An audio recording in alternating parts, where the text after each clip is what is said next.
Halo viewers semua, kembali lagi bersama Movie Restory, channel YouTube yang akan memaparkan secara singkat alur dari sebuah film dengan cara yang menyenangkan dan mudah untuk dipahami.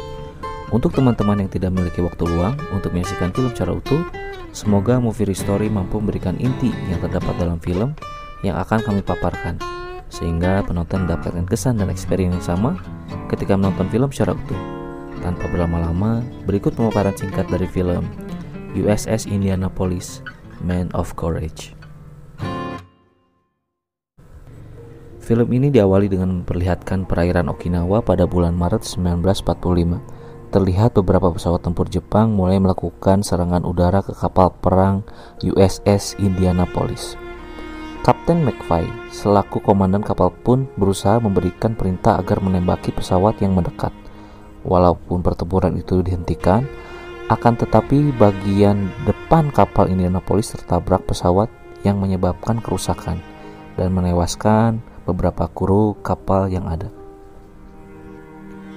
Sementara itu, pihak Amerika yang dendam dengan penyerangan Jepang di Pearl Harbor merencanakan satu serangan yang benar-benar akan membuat Jepang skakmat, yaitu melakukan pengeboman di Hiroshima menggunakan bom yang sangat mematikan, yaitu bom atom. Salah satu petinggi di sana pun mempertimbangkan bahaya dari bom atom tersebut dan sulitnya mengirimkan bom atom tersebut menuju Hiroshima dengan pesawat. Sementara itu, petinggi lain menjelaskan bahwa bom atom bisa dibawa melalui Laut Filipina tanpa kawalan atau konvoi militer agar tidak menimbulkan kecurigaan pihak Jepang. Usul itu pun sempat menjadi perdebatan dan beberapa menentang karena disebut sebagai misi yang berbahaya, misi bunuh diri. Tapi akhirnya usulan tersebut disetujui dengan imbalan Medal of Honor bagi yang berhasil melakukannya. Di rentang waktu bulan April dan Mei, SS Indianapolis tiba di San Francisco untuk melakukan reparasi. Sementara selama reparasi itu, para kru kapal dibebas tugaskan dan salah satunya adalah Brian yang mengajak Di Antonio untuk berkunjung ke salah satu rumah temannya yang bernama Carla. Setibanya di sana, Brian pun dipuji oleh ayah Clara atas keberaniannya dan sumbangsi besarnya pada Amerika dan kapal USS. Dan ketika ia bertemu dengan Clara, sayangnya Clara lebih tertarik dengan Di Antonio yang piawai berdansa. Brian pun akhirnya memilih pergi dari rumah Clara. Di pelabuhan, Kapten McFly mengecek keadaan kapal USS Indianapolis yang tengah direparasi sekaligus bertemu dengan kawannya yang bernama Mike Porter. Di tengah pertemuan, tiba-tiba mereka pun melihat sebuah peti misterius yang sedang diangkut ke dalam kapal. Beberapa saat kemudian, Kapten McFly pun menerima perintah dari Presiden Amerika Serikat untuk berangkat menuju Timian dengan membawa dua peti yang saat pagi ia lihat, yang tidak ia ketahui apa yang ada di dalamnya. Ia pun hanya diinstruksikan kalau misi ini bersifat rahasia dan hanya boleh berhenti di Pearl Harbor untuk mengisi bahan bakar, dan tidak akan ada iringan konvoi pengawal keamanan dalam misi tersebut. Di malam sebelum keberangkatan, para kru kapal USS Indianapolis pun berpesta pora dan bersenang-senang. Namun kegembiraan itu tidak berlangsung lama ketika diperlihatkan scene di mana Di Antonio melamar Clara dan ditolak oleh ayahnya. Di Antonio juga tersadar bahwa Clara tidak pernah membicarakan soal hubungannya kepada ayahnya. Hal ini pun membuat dua sejoli ini bersih tegang dan marah-marah di pinggir jalan. Tak hanya mereka berdua, perkelahian lain pun terjadi antara juru masak bernama Garrison dan juga seorang kru kapal lainnya. Perkelahian pun tidak dapat dicegah, tetapi tak lama perkelahian itu pun berhasil dilerai oleh petugas keamanan yang datang setelahnya. Tak lama kemudian, salah satu kru mengabarkan kalau kapal akan segera berlayar. Saat itulah para kru kapal bergegas berlarian menuju USS Indianapolis. Sementara itu, hubungan Clara dan Di Antonio kembali membaik. Ketika Di Antonio hendak memberikan cincin sebagai pertanda keseriusannya, ternyata cincin yang dibawa Di Antonio jatuh ketika ia melerai perkelahian. Dengan perasaan kecewa, akhirnya Di Antonio pergi tanpa sempat memberikan cincinnya kepada Clara. USS Indianapolis pun akhirnya berangkat keluar dari San Francisco untuk menjalankan misi, membawa paket rahasia yang tidak diketahui apa sebenarnya paket yang mereka kirimkan. Kekhawatiran Kapten McFly pun juga semakin menjadi-jadi, mengingat USS Indianapolis adalah kapal yang lemah dalam serangan kapal selam. Kapten McFly berusaha memutar otak untuk memikirkan solusi menangkal serangan bawah dari kapal selam. Tak lama letnan yang bernama Stennis memberikan usulan untuk melakukan strategi manuver zigzag. Tetapi menurut Kapten McFly, strategi itu tidak akan berhasil jika Jepang meluncurkan serangan menggunakan kaiten. Kaiten ini adalah torpedo yang di dalamnya ada kru kapal untuk mengendalikan serangan, sehingga musuh tidak bisa mengelak. Bisa dibilang kaiten ini adalah torpedo bunuh diri milik Jepang. Pada tanggal 19 Juli di perairan Filipina, ketika kapal selam Jepang yang sedang melakukan patroli tiba-tiba melihat ada pergerakan, Jepang pun langsung melakukan serangan dengan menugaskan prajuritnya untuk berada di kaiten. Dan ketika serangan mendarat, ternyata itu adalah kapal niaga biasa. Jepang pun geram karena satu prajuritnya harus mati sia-sia. Setelah melakukan pelayaran yang panjang, akhirnya kapal USS berhasil menjalankan misi rahasia mengantarkan paket peti menuju Timian dan berjalan tanpa ada hambatan.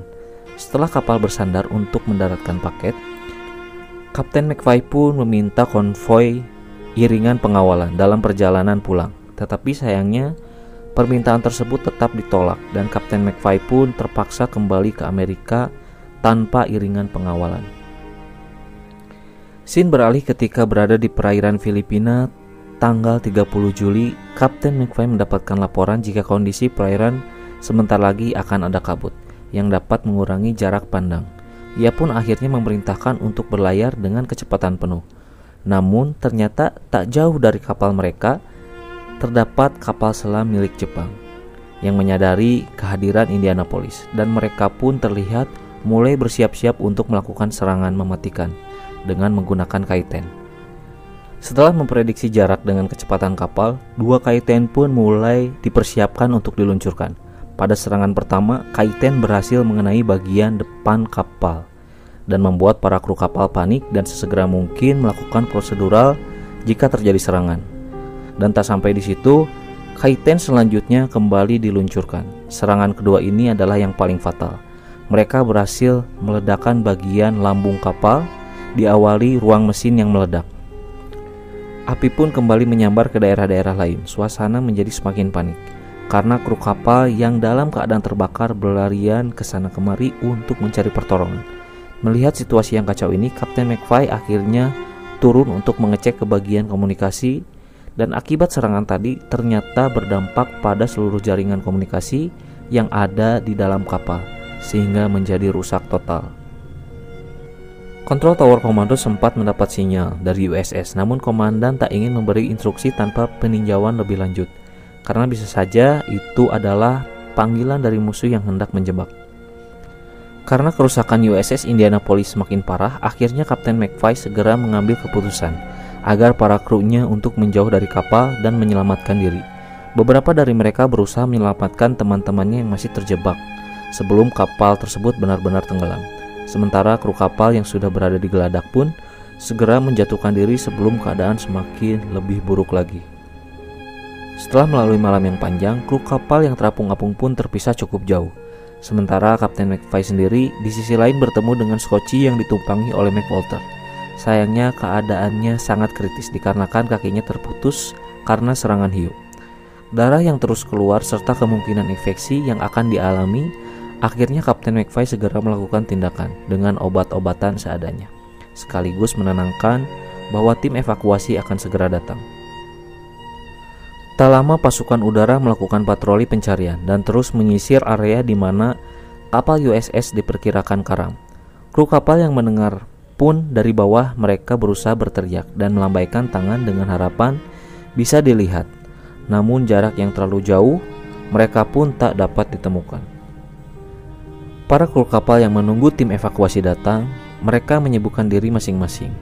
Dan ketika mereka berbincang, tiba-tiba saja ada serangan hiu.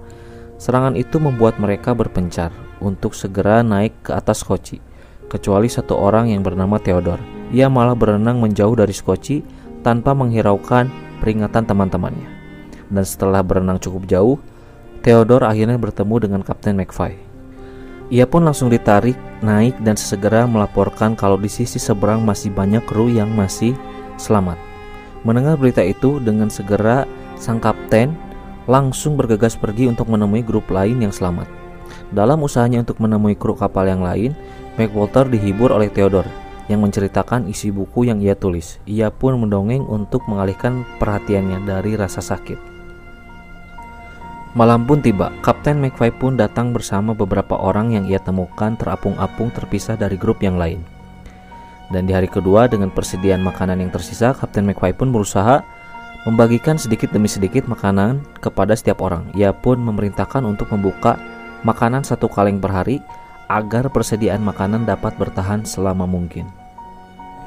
Hari pun berganti. Kelompok kru yang lain, mereka pun mengalami ketersediaan makanan yang semakin menipis. Standish pun merasa kalau tidak jauh dari mereka ada pulau yang bisa mereka kunjungi. Salah seorang kru pun membantah kalau itu tidak mungkin, mengingat mereka ini di lautan Filipina. Dan ia mengingatkan perintah Kapten McFly untuk tetap bersama-sama. Tapi Standish di sini menganggap kalau Kapten McFly sudah tidak ada. Ia pun akhirnya memilih beberapa orang yang sehat untuk mendayung skocinya menuju pulau yang ia yakini. Scene beralih di mana Brian yang mengalami halusinasi bahwa Carla datang untuk menyelamatkannya. D'Antonio pun berusaha menyadarkan Brian akan halusinasinya dan menahan Ryan supaya tenang agar skoci mereka tidak terbalik.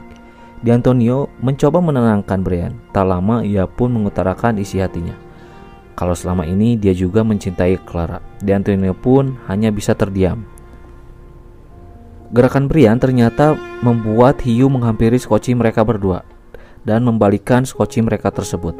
Mereka pun dengan cepat berusaha membetulkan skoci mereka, namun seekor hiu segera menyerang kaki D'Antonio hingga kakinya terluka parah. Terombang-ambing di tengah lautan dengan kaki yang terluka membuat D'Antonio merasa hidupnya tak lama lagi. Brian pun berusaha memotivasi kawannya tersebut bahwa keadaan akan baik-baik saja dan evakuasi akan segera datang. Namun D'Antonio mulai berpesan untuk menjaga Clara. D'Antonio juga merasa bersalah sempat tak menuruti ucapan Brian. Dan Brian pun berusaha mengerti bahwa D'Antonio hanya ingin melakukan yang benar. Setelah berhasil mengungkapkan seluruh isi hatinya, ia pun akhirnya mengembuskan nafas terakhirnya di atas skoci. Scene beralih ke para kru dengan kelompok besar dengan disusulnya para kru yang lain yang masih selamat. Mereka bahagia bisa menemukan satu sama lain. Tetapi kebahagiaan itu nyatanya tak berlangsung lama, karena seekor hiu menyerang skoci yang baru datang dan menjatuhkan seluruh kru kapal yang ada di atasnya. Mereka pun berusaha kembali naik, namun disayangkan salah satu kru kapal kembali menjadi sasaran bagi hiu yang lapar. Di hari berikutnya, pangkalan militer kembali mengirimkan pesawat evakuasi untuk melakukan patroli. Seorang kru kapal pun melihat pesawat tersebut dan mencoba untuk melambaikan tangan sambil berteriak, tetapi sayangnya para kru pesawat tidak dapat melihat mereka, dan mereka hanya melihat tumpahan minyak yang diduga bekas dari kapal selam Jepang. Melihat kemungkinannya ada kapal selam Jepang di daerah tersebut, salah satu kapten pesawat pun memerintahkan untuk menjatuhkan bom ke laut dan bersiap untuk dijatuhkan di atas tumpahan minyak tersebut, yang sesungguhnya itu menjadi tempat para kru kapal bertahan hidup. Ketika pesawat mencoba terbang lebih rendah, akhirnya sang kapten pun melihat ratusan kru kapal mengapung di atas laut. Ia pun langsung membatalkan untuk menjatuhkan bom ke laut dan segera menghubungi komando dan mengabarkan kondisi di laut yang terdapat kru kapal USS di sana dan meminta izin evakuasi. Dan ternyata pihak komando tak memberikan izin karena masih memikirkan kemungkinan adanya pasukan Jepang di sekitar tempat tersebut. Kapten pesawat yang merasa tidak tega meninggalkan para kru yang terombang-ambing pun lantas menyatukan persediaan air, obat-obatan, dan juga beberapa makanan. Namun sayangnya pesawat tersebut harus segera kembali ke pangkalan karena persediaan bahan bakar yang menipis. Sementara itu, Letnan Mark mengetahui kabar soal para kru kapal yang terombang-ambing di atas laut yang menunggu untuk dievakuasi. Ia pun bergegas menerbangkan pesawat dengan seorang co-pilot untuk sesegera mungkin mengevakuasi mereka. Setelah berhasil menemukan para kru, Letnan Mark meminta izin komando untuk menyelamatkan para kru kapal tersebut. Dan untuk kesekian kalinya komando tidak memberikan izin. Namun akhirnya Letnan Mark pun melanggar perintah tersebut dan mendaratkan pesawatnya. Satu persatu kru kapal yang masih selamat ia evakuasi. Salah seorang kru kapal memberitahu bahwa Kapten McFly masih berada di perairan. Sang Kapten McFly pun menolak untuk dievakuasi dan mementingkan anak buahnya dievakuasi terlebih dahulu. Letnan Mark di sini kembali menghubungi komando dan menginformasikan bahwa para kru kapal USS telah ditemukan dan bersiap untuk dilakukan proses evakuasi lebih lanjut. Sementara itu di Amerika, para elit negara akhirnya mendengar kabar bahwa USS Indianapolis tenggelam 4 hari yang lalu. Meskipun misi pengiriman paket bom atom berhasil, namun tenggelamnya USS Indianapolis akan menimbulkan keresahan dan aksi protes masyarakat Amerika yang berdampak hancurnya citra Amerika yang dikenal tangguh di seluruh dunia. Akhirnya para elit mencari cara untuk mengalihkan isu mengenai kabar tenggelamnya USS Indianapolis yang akan diredam oleh kabar-kabar baik dan menyusun rencana untuk mencari kambing hitam yang patut disalahkan untuk mempertanggungjawabkan tenggelamnya kapal USS Indianapolis. Scene beralih di mana para kru kapal yang berhasil dievakuasi menuju rumah sakit di Guam. Mereka semua mendapat pertolongan medis dan Kapten McFly bersyukur dapat melihat para kru kapal berhasil dievakuasi. Namun ia sendiri merasa hari-harinya dihantui mimpi buruk. Kapten McFly harus mengalami mimpi buruk sepanjang malam. Ia bermimpi ditenggelamkan oleh para kru kapal yang telah mati dan tidak bisa Kapten McFly selamatkan. Mereka meminta pertanggungjawaban dari sang Kapten McFly. Beberapa hari kemudian, ia pun mendengar kabar bahwa 4 hari sebelum kapalnya karam, ada kapal yang bernasib sama dengan kapalnya. Akhirnya ia berkesimpulan bahwa USS Indianapolis seharusnya dikawal atau diberi sonar sebagai upaya perlindungan. Walau sudah mengetahui kebenaran bahwa ia tak bersalah, Kapten McFly pun harus tetap menghadapi sidang militer karena ia dijadikan kambing hitam oleh para elit Amerika. Para kru kapal yang berhasil selamat pun menghadiri persidangan tersebut. Mereka pun berusaha seoptimal mungkin untuk membela Kapten McFly yang disalahkan dalam persidangan itu. Ia pun dituduh lalai dalam mementingkan keselamatan para kru karena tidak melakukan manuver zigzag untuk menghindari torpedo. Ia juga dituduh lambat dalam memberikan perintah untuk penyelamatan diri saat kapal nyaris tenggelam. Kapten McFly tetap tak merasa bersalah atas kejadian tersebut dan menceritakan ulang lagi kronologis tenggelamnya USS Indianapolis. Cerita itu membuat para peserta sidang menitikkan air mata, mengenang kembali kejadian pilu dan kelam tersebut. Para saksi yang dipanggil dalam persidangan itu pun tidak diberi kesempatan untuk membela sang kapten. Ketika memanggil saksi seorang komandan Jepang yang menembakkan torpedo, ia juga berbohong dan mengatakan torpedo yang ditembakkan adalah torpedo biasa, bukan kaiten. Sesungguhnya, di lubuk hati si komandan Jepang ini, ia berkata seharusnya kapal USS Indianapolis memang tidak dapat menghindari kaiten karena jarak yang sangat dekat. Namun ia juga memilih tidak memberitahu kebenaran tersebut dikarenakan itu perintah dari pemerintah Jepang untuk memutarbalikkan fakta. Akhirnya Kapten McFly pun divonis tak bersalah, namun ia tetap menanggung kesalahan akibat lalai mengutamakan keselamatan. Para kru kapal yang menghadiri sidang merasa tidak adil karena sesungguhnya Kapten McFly sudah melakukan yang terbaik. Ia telah sangat berjasa untuk negara, bahkan seharusnya ia diberi penghargaan. Ketika sidang usai, Kapten McFly pun menemui komandan Jepang secara pribadi. Sang komandan pun mengungkapkan permintaan maafnya bahwa jika saja kejadian tersebut terjadi di Jepang, maka Kapten McFly tidak akan disalahkan atas apapun. Ia juga ungkapkan bahwa sebagai komandan Angkatan Laut Jepang, memang tugasnya untuk melawan sang Kapten McFly di persidangan.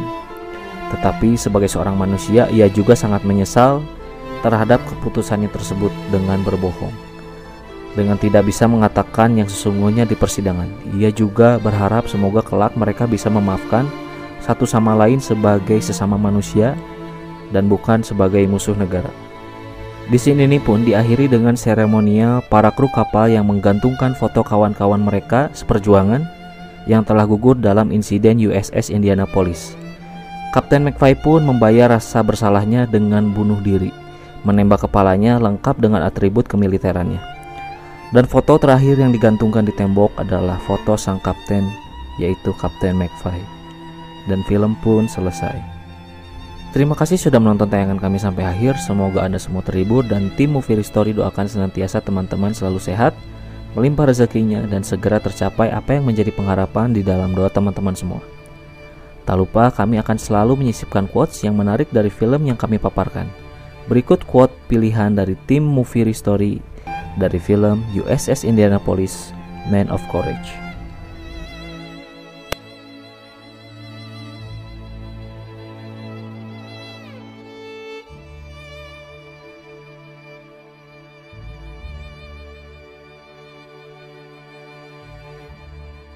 Sampai jumpa di video selanjutnya. Wassalamualaikum warahmatullahi wabarakatuh.